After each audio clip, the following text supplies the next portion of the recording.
Malda English বাজার পৌরসভার councillor Trinamool কংগ্রেসের সহ সভাপতি দুলাল সরকার ওরফে বাবলা খুনের তৃণমূলেরই শহর সভাপতি এবং তৃণমূল হিন্দিভাষী সেলের নরেন্দ্রনাথ তিওয়ারিকে গ্রেপ্তার করল পুলিশ। পাশাপাশি ইংলিশ বাজার শহরের বাসিন্দা স্বপন শর্মাকেও পুলিশ গ্রেপ্তার করেছে। মঙ্গলবার দুপুর 12:30 থেকে রাতভর নরেন্দ্রনাথ তিওয়ারি এবং তার দুই ভাইকে টানা জেরা করে পুলিশ।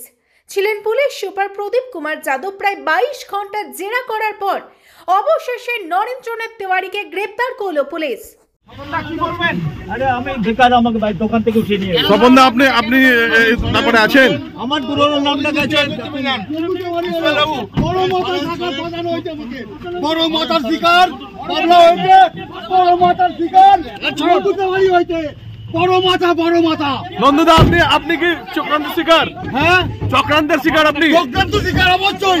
বড় মাথার শিকার, বড় মাথার শিকার। হ্যাঁ, বড় মাথার শিকার বাবলা হয়েছে, বড় মাথার শিকার।